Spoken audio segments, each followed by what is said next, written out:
You've arrived at the Texas to Tennessee podcast, your home for your favorite independent artists and a couple of guys you've never heard of. Who? It was Texas, it was Tennessee. It was what I had coming to me. You were unlike anything. Welcome to the Texas to Tennessee / CountryVsMetal Mile Zero conglomeration. Thanks, Emily, for hopping on. Absolutely. What about Mile Zero? We kind of like to start with how many times? Well, this is my first time. His second time. This is What my about first you? time. Okay. It's pretty cool. I love it. This is sick. And you've been down here. You got here even earlier than we did. I think just because of travel plans Yeah. for us Thank God. didn't work I out. get jet lagged easy.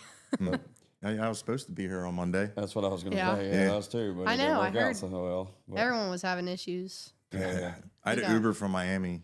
That's what a lot of people said. Thank God we almost did. Our pilot was like, we might have to redirect. I was like, please no. I'm just ready to get there, go to bed. American Airlines. There's like Mm-mm. they told us the weather We in didn't Key even West. fly American. We flew Really? Delta. Yeah. I just heard too much which sucks, but I've just heard so much with American. I don't understand. They told us the weather in Key West, and I was like, man, that's not bad. Nice. And they went, but unfortunately, we're redirected to Miami because of crosswinds. I'm Yeah, like, they said they were saying winds or something for us. yeah, but which I get, narrow runway, and I'm alive. You're like, let so, me fly the jet. Yeah, Yeah. risky for the crazy. biscuit. Yeah, risk it for the biscuit. Yeah. I love it. I love it. So just, I guess some of the first Mile Zero takeaways, for you, what comes to mind on your first time? It honestly just kind of feels like home. We're so far away from home, but at the same time, it's like all my people. It's great. It's great. The music is wonderful. I love the setup of it, how there's music 24/7. It's just really cool. They take really good care of you too. So, Yeah, we actually just ran into him at Lance's gig and got to actually go, shake a hand and let him know that, we appreciate what's going on and the hospitality and I mean it's pretty top notch. I mean, so good. Some of we've, the best. We've all been a part of similar things that are run well or whatever, but we also have been part of one where you're just a number or just part of the equation. Oh yeah. And so they go above and beyond. So Absolutely. I'm just now getting involved in the bigger stuff like this. So it's like, I've definitely been treated on both sides of the spectrum, but the people that put this on is just incredible, and born and raised too. But it's just hospitality for somebody, even at like my level, the way they treat me is like the same as everybody else. And it's just fantastic. shoot, we're that way as far as we're like, we just do a podcast, and That's how I am. I'm like, Right, dude, right. last name on the list, but they treat me the same, and it's amazing. That's cool to hear, honestly. So, but as far as performances, anybody that you got to catch that kind of Everyone. everyone. Everyone. This is my first time hearing the Cruz Brothers, which I guess they said that their merch got lost on American too. But I'm like, dude, I don't know what I would do. But they were fantastic. Jason Scott, he's always good. I didn't really get to hear a whole lot. I had to dip out early last night, but everyone here is incredible. Shelby Stone, Taylor Honeycutt, amazing as always. Well, I guess that's the thing, right? It's not like you're hearing most of them for the first time. Yeah, I mean, They're every all- time I hear them, old it gets news. better. So it's even cooler when you're in the tropics, I guess. Not that it's tropical right now, but Right. Go ahead. If you got one.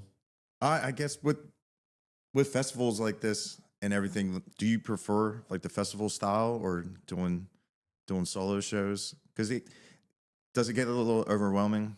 no, it's honestly two. Like for me, it's two completely separate things. I mean, I love doing the solo one-offs and stuff like that, but the festivals are just like they're so much easier to just we're popped up 5 minutes and we're ready to go. But it's also It's just two different things. I love festivals. Like I'd probably rather play festivals right now, especially just now up and like getting up and coming. It's easier because we've got a crowd, but it's also a built-in crowd, and then new people, just the people you get to meet's freaking awesome. So, like a lot of Shelby's fans have heard me for the first time lately, and they kind of go off that, and Taylor's too. Just, I guess that red dirt, not really red dirt, but whatever we all are, we don't really know. But yeah, it's cool. Yeah, we saw them for a little while. I think it was yesterday. All the days are kind of blending together, but they I know. Taylor and Shelby an acoustic set, which I've never seen, especially Taylor solo acoustic like that. But So good. But both of them together, and they're both goofs, and Oh, I you know what I know. mean. So they were just being themselves, Yeah. themselves, and doing the harmony parts and everything together, which is cool because you could tell they were winging it, but they're so talented that Same. it doesn't take a ton. Oh my gosh, I know. Their voices are just one of a kind, incredible. Every time I listen, it's just crazy. Do you think with the folks like Taylor and Shelby and that it's helping you as far as not the that there's a community already going on? It's not just the guys out there. As far as you can kind of tag team this thing in a way and look out for each other and ask questions, and even with the gigs, do you think any of that kind of rubs off? I mean, absolutely. I think that I think it's really cool because I feel like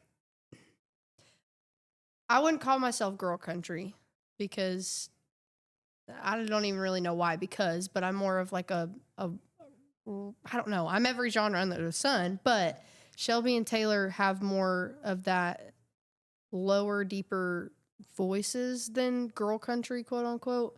And I feel like we are probably the most similar, but also we're nothing alike. But it's like I've learned so much from both of them, and they're both sweethearts, and they're both they're not just there for themselves, and that's to me what it's about. But yeah, I've learned a bunch from them. I've gotten a bunch of contacts and stuff, and met a lot of cool people from them both, and that's pretty much what it's all about, is community from that aspect of things.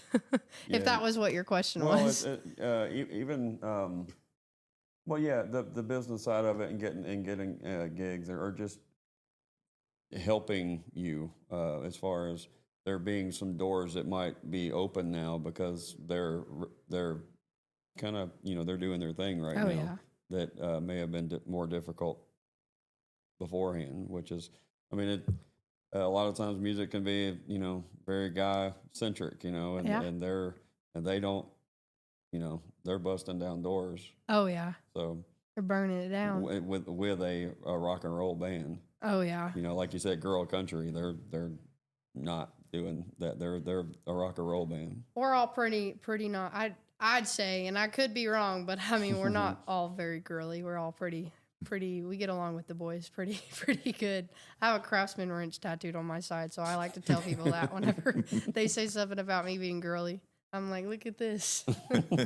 I think it's funny, but yeah, I've always gotten along with not that I don't get along with girls, because I do, but I've always just gotten along with guys, and I feel like that's probably made my music career very easy because of that, I guess. I don't know. No, it makes sense. Just relating to people one way or the other, I'm sure that does help. If you went into it and you're all offended by everything that's around you, it would make it more difficult. No, so. I couldn't do it. I'm a very social person too, so I make friends with everybody. I've never met a stranger. It's pretty bad, actually. As Taylor says, right, a lot of times that the boys in the van stink, right? So Yeah, it's funny.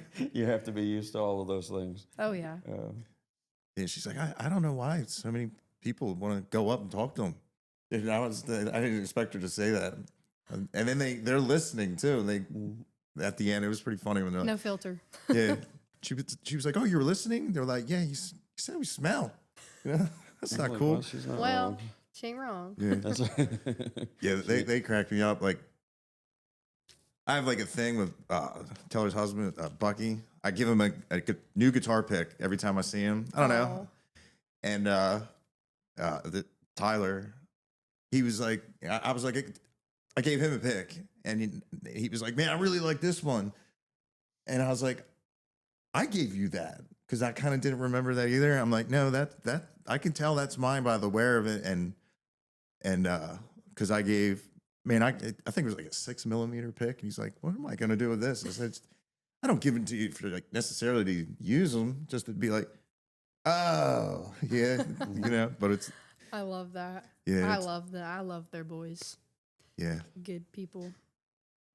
What about the? It seems like there's a lot of correlation. At least I haven't been there, so judging from afar. But things that are going on right now with this festival and all the venues before the main thing tonight at the Amp seems similar to what was going on with the Boys from Oklahoma stuff in Stillwater. It might not be. I may be speaking Like out of how turn. everything's laid As far out. as you got the stuff going on during the day, and then you got the big event at night. Like and because of that being a big event at night, people are finding those people in the bars and on the small stages and all And that that's stuff. what I love so much about like things like this. And Boys from Oklahoma is kind of the same way. I feel like during the day there's a lot. This is the first time I ever saw Shelby was before that. They set up the little pre-parties and stuff and the tailgates. And I love this kind of thing. And the way that these people specifically set it up is because like they're not just having the big artists, they're bringing in the small people. I mean, for God's sakes, like I'm nobody, but I've been working my butt off, but like I'm at freaking mile zero, like, and I'm just starting, and like that's so cool to me is like they're bringing people up with them and introducing people to new people. Boys from Oklahoma, we played them after party, and we were opening for Trenton and Tanner, and it was just so much freaking fun. I mean, just, and it's not even just like the little people, but the fact that there's always music and there's might be somebody that you don't know, and it's super cool. It's really cool. Yeah. So I'm glad my online judgment of that was actually halfway. Yeah, I mean, I correct. definitely I was think like, so. if I'm going to ask this question, it's going to be nothing similar to. But I agree. But, It's pretty much set up the same way. They have music going like all the time for Boys from Oklahoma. but it seems like before their and whole after. purpose of having the people before the big show is they know, or they are trying to get y'all heard, whether it's our like Lance Rourke or you or whoever. Mhm. They're trying to get people they like Oh yeah, heard, and it's super. which is it's, great. It's cool because we don't have to ask, and that's like something that's so important to me. Is it's so frustrating. Like it's not frustrating for me like anymore. Like the fact that they're seeing that and not like having to ask or like we don't have to ask the hey like. I'm sure it means more when you don't have to. Oh ask. yeah, it's just this community is just incredible. They think about the things we don't have to say out loud. Yeah, it is cool, the environment of you see Uncle Becca hats, you get the nod, that people 'Cause they know know. you're at the festival, and it's like kind of like your own like it's just state of mind too. It's just everybody's just down here, and how quiet it gets when the vibe. If the singer's like, "Hey, we're going to sing a real sad song about this," and it's just like that. Shh. And that's how it has been for us when we played the last two shows here. And we played, I have a song, Lonely Lullaby, Nutshell, and then Hello Goodbye. And they're all like more acoustic bass. Lonely is between, I make half my band get off. It's me and my dad, who's my bass player. We cover that song, and then we do Nutshell, and then we do Hello Goodbye. And there's not a single word said, like from the crowd or anybody. It's just literally just every single ear is listening. And that's the coolest thing to me. Yeah. But also, like, there's something for everybody at this, these festivals. If you don't like the big crowds or you want, like, not necessarily don't like it, but you want more of a laid back and just listening type thing. Like, it's cool. People listen. Yeah, absolutely, because that was a bar. Right. If you go to any other bar, that doesn't happen. But everybody here, I can attest to that. yeah, And when they're talking, if somebody does talk, somebody's going shh. Yeah. Oh yeah. Dude, Mhm. saw a You need lot of those that. shirts like STFU and listen to the music. Right? It's like I have a sticker from Tennessee Jet. Oh yeah, that's what I was talking about. Ah, I have like 2 or 3 of his shirts that say that on the back. Yeah, it's a great motto because it's distracting. It's rude, but Mhm. you know, everyone paid their money. Everybody this year, like the trek to get down here, everybody has a story. That's what I like. You got to be real determined to come down here for that this year. Especially with It's ridiculous. the ice storm. It's just, man, you Yeah, look at the well, radar. It's like know. It's like everywhere. so much for global warming. No, I'm just Well, kidding. no, even going like now we got to plan on going home, and it's like I hope things go okay. You know? Yeah. I know. I guess it's freaking or snowing where I live too right now. Again. I'm scared to look. I I'm know. scared to bring up the app. And I know. be like, oh, I leave Tuesday. Oh, it's just It's great. Maybe I'll just stay here for a little bit. right. It's a little bit cold, but it's worth it. Before we move off of the Boys from Oklahoma thing, I know that Cody and that whole group, they really make a point to put women artists in the spotlight, especially the ones from around the area or the scene. Mm. Have you had interactions with any of them? Have they kind of been? Not necessarily. I've talked to Cody like one time, but it was a very brief thing. Not necessarily. I got you. I haven't really. I got you. No. Well, come on. Yeah. No, it's just it No, just I'd seems probably that, cry if I got put on something like that. I mean, this is like I cried when I found this out, so Oh, really? you can imagine. I mean, I didn't cry. I don't ever cry over anything. Never in my life. it's I can only imagine though, as far as getting those emails or whatever, however you find out, because like we interviewed King Margot, and they were one of the last, they added like 4 or 5 people or whatever. And Mhm. Lance was on that list, and King Margot was like, people we had seen or had some interaction with or whatever for different reasons. You're like, hell yeah, you know what I mean? Like, 100%. congratulations, Yeah. So, same to you. Thank you. But so when you started releasing your own stuff, I'm assuming you started out in the cover band world, so and then started releasing your own, or were you releasing your own from the get go? I've been releasing music since, releasing like Okay. bedroom recorded stuff from the time I was like probably 17, I think, So 16 or 17. that was the point from the get go. Was Yeah, I mean, original music. I've never looked into music and been like, I want to do covers. Now, I never thought that Gotcha. I'd get anywhere past bars because growing up, you're like, you look at these big artists, you're like, I want to do that. Well, in your mind, like, that's not feasible because there's no way that's to me, it's like, there's no way that's a real person. Like, how do you get there without being born in the spotlight? And like, so I started music full time 2 years ago. And I've always taken it seriously. I'm not one to screw around on things, but I was doing it as a business and, was making money, loving doing it. Didn't think I'd make it any further or whatever. Or not that any further. And I'm not saying that as in I'm doubting myself. But it's just, again, like, how do you get to the next level? You don't, starting from the bottom with no connections, like, how do you do that? Well, a year later, I was like, oh, shit, like, this is going to go a lot further than I thought it was. And, Fast Track, we're playing this and Born and Raised and, like, traveling the freaking country and putting out music. And I put out a song, Drunk Call. Y'all probably freaking heard it. It's probably freaking came across your feed and you're like, swipe, swipe, swipe. But that one's one that's burnt out because I've edited it so much. But, that one, like, I think it's been out a little over 5 months and it has 600,000 streams. Like, Awesome. how do you do that from being the little person recording stuff in your bedroom, which I've taken all that down, but it's just it's freaking weird. Like, it's just so cool. It really is.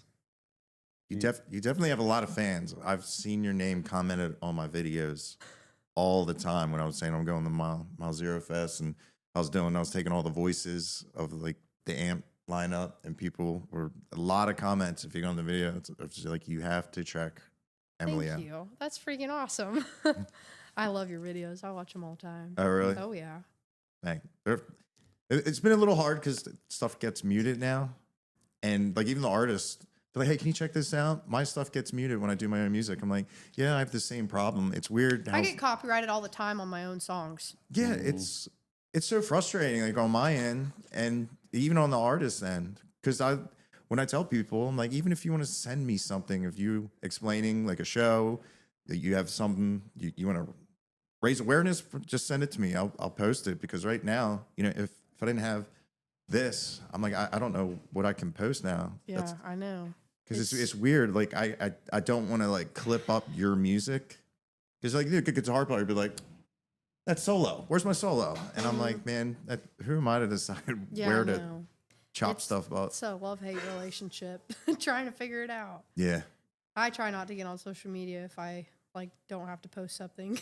But when I do, I swear, I literally, if I don't like put the song in there and then mute the song like straight off of whatever I'm posting, I'll get copyrighted. It's crazy to me because like I'm verified too, so you'd think that it would correlate, but it don't. Sometimes mine gets flagged just from clips of the podcast that don't have any. Wow. I know. Any music in it, and I'm like, the weirdest thing. We literally just recorded this. I know. This, Maybe it like gets the voice or something. I don't know. Exactly. That's so weird. Yeah, I got a warning yesterday that I posted on unoriginal content. I'm like, I made it.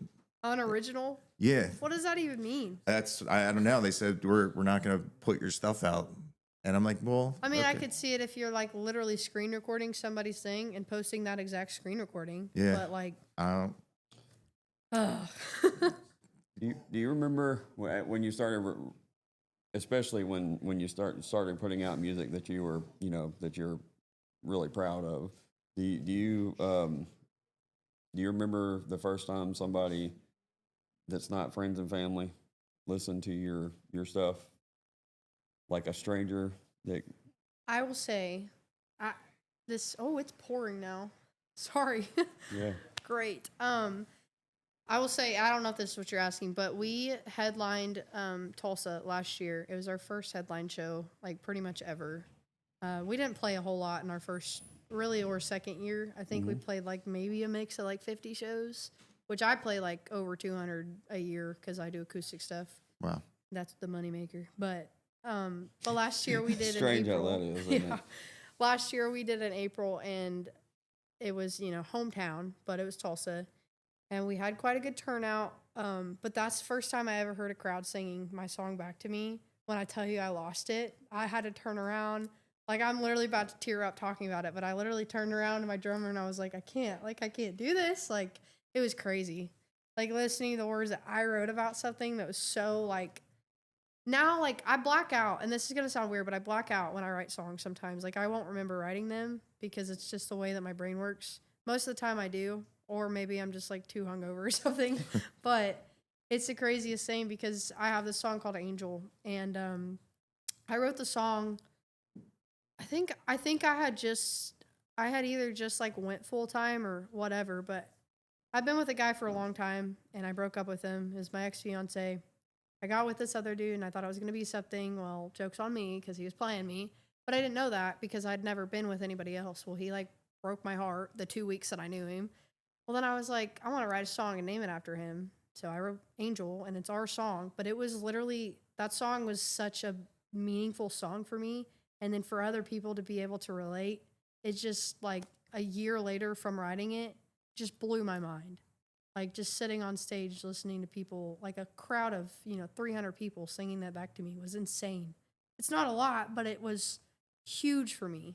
It was the craziest moment in my life. And now like every time at a show it happens, it still just blows my mind. And Drunk Call too, because people now like, there's like a stereotype to Drunk Call, like the girls that listen to it, and I think it's funny too. And it's not all like the same girls, but I will know if I'm at an acoustic show and I've never seen a girl like this girl walk in, I will know that they're there for Drunk Call, and it's so crazy to me. But at the same time, it's super cool because that song everybody knows like all the words to if they know it. So it's cool. That can you besides the meaning behind the song, can you talk about why those moments like that mean so much to you and any other independent artist that gets to hear that back to them, because it's not easy, right?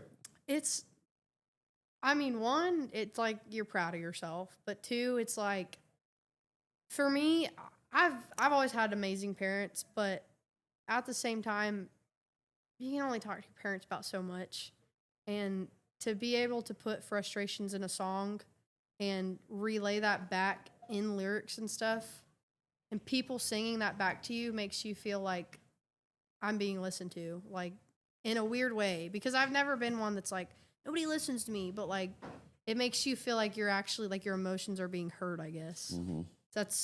I write really sad songs. I got you. Yeah, but it's we know that it's not easy to get a room to listen. Oh yeah. So I'm telling you, listen, bars from the time I was 18 years old that literally nobody cares to listen. But then you got really good bars that literally nobody talks at all. So, I don't know. Has that ever made you just go, you know what? I'm done. Because I've seen people, because he was like, if I see any more backs, I'm not playing anymore. And no one was just like, it was a shame because you could see the people that were there for the artists, and they were just like, no, we love you. And, Yeah.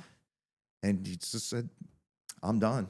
And I apologize. If you really want to hear my music, I'll be out of my van. And Yeah. I guess he went out and Right. finished the show on his tailgate or whatever, and gave the people that were really there for the artists. Like, it's weird. Like, why would you go to a venue, pay the money, and not That's what I've pay never attention understood. Some, to like, the most artist? people just get too drunk, I guess. I don't know. But, like, I've never felt like, because I don't give a damn. Sorry, I probably shouldn't It's cuss on here, okay. but Sorry. I'll play for a bartender and be content, but there's some shows where I'll play like 4 in a row, and then the last time, you'll have a freaking room of 150 people in there, and like just acoustic, and nobody's listening. And you're just like, dude, like, they're all there for you, but they're not listening at all. And you're just like, dude, like, why do I do this? Or like, you can't hear yourself over your freaking monitor because nobody will shut up. So it's like, I've had those moments, but not as many as I've had goods. Because I don't, like, usually it doesn't bother me when people are talking or whatever, because I'm just there. But there are some burnout moments where you're just literally sitting up there for the 2-hour set you have or whatever, and just, why am I doing this? Yeah. Because, So frustrating. yeah, it's just, Are I don't know. those moments easier when you have the band with you? No. No. I mean, yeah, wait, the van or the band? The band. I mean, I've kind of made it a point that we don't play bars or anything. We never really have, just because I guess I was meaning the burnout moments. You know what I mean? Sometimes. Because you got is it more of a team thing where you can be there for each other, or is it? Sometimes, but again, we play like the better stuff. Gotcha. Acoustic, I'm very picky now, like, because I've made it for myself to be, a little bit pickier on my shows, but I've had a lot worse burnout moments acoustic than full band, because again, I say the bigger things, but we don't play bars. That's a We shame. play places that actually want us to be there. Mhm. One of my favorite places to play is a Tumbleweed in Stillwater. I mean, it's just a great venue. It's incredible. Met all them this weekend, right? Yeah. You got another one? Well, let's make sure we talk about your music before we do run out of time. You had a single that just came out in January. Yes. And then you got more. Hello Goodbye came out in January, and you got more music on the way. Yes, we have a song that I think if it gets in the right ears, it's gonna do some changing. It's everything we've ever done before plus more. So it's gonna be a banger, I guess. I'm super As the excited. kids say. Yeah, I guess. I am a kid, but I don't understand that. Man, for a 21-year-old, I don't understand half the lingo people say nowadays. Right? Yeah. I can just get, just Yeah. pretend like I'm cool. Shoot, my dad knows more on the freaking stuff than I do, and it's cringy just listening to him, but he's great. What's we can touch on that a little bit. What's it like with Dad being? I mean, how? I'm sure it's Yes. well. Does that make it?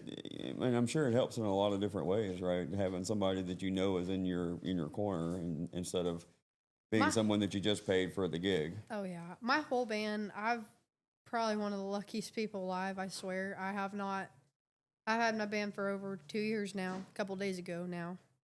2 years, never switched out a band member. I've played shows with fill-ins, but never had to switch out. And these guys back me incredibly. I mean, they're family. My guitar player, it's just my whole band's full circle. I have to tell you another time, but it's my dad. It's amazing having him in the band. It's something that at first it was like he had said something about, I'll play bass or whatever, because I knew like we grew up playing together, but he's always played in church, and I thought it was kind of a joke. And then we played, and I was like, oh my gosh, like he's actually good at this. Like, okay, so how are we gonna do this? Fast track. It's kind of hard, like, just kind of button heads. But at the end of the day, it's weird because my dad is a very manly man, a very, like, just spoken forward man. But whenever, like, we're talking about music or something, it's the weirdest thing. It's a side of my father I've never seen in my life where he just, like, is looking to me for the answers. And it's so freaking weird because it's like I'm his boss. But, it's great because it's not only just a really good friend being there, not only your bass player, but it's also your father. So whenever you do have times, he's the one that talks me down. But we're all just super close. My dad and my freaking guitar player are best friends. And gets to see when you turn around the cry to the drummer, right? Yeah, yeah. I can't let my dad see me cry though. No, it's great. It's a blessing. Not many people get to experience, and it's really cool. Mm-hmm. Yeah, I'm sure just to have congratulations on the band. Thank too, you. because that's having the stability is. I can't believe they the haven't easy left thing, me right? by now. I'm a lot to deal with. I'm telling you. It's a lot. I'm sure the stability still makes the road, or all of it easier. It does. Yeah, it's gotta be nice. I wasn't allowed to play guitar. My dad'd be like, "Shut up, Jimmy. Pick up a baseball." Like, okay. But Yeah. he kind of likes it now. Kinda. Yeah, like Sorta, I was kinda. like, went ahead and like learned all his favorite songs. Oh, And he's like, like I said, he's like, you ain't in Leonard Skinner. I don't want to hear it. You ain't even that good. What do you mean? Yeah. well, let's to wrap things up, and we haven't asked the very final question. The question. This whole weekend. I think Patrick should ask the question. You remember the one that you had to make the TikToks about? Oh yeah. Of course, Yeah, I know your content. You It'd be really awkward if I'm just sitting here every like, episode. This is honorary. oh, that's my first time. Uh-huh. What is your favorite Little Debbie snack? Oh my goodness. Well, I gotta make sure it's a Little Debbie's because I don't really eat Little Debbie's. I think it is. Is it oatmeal cream pie, Little Debbie? Yeah.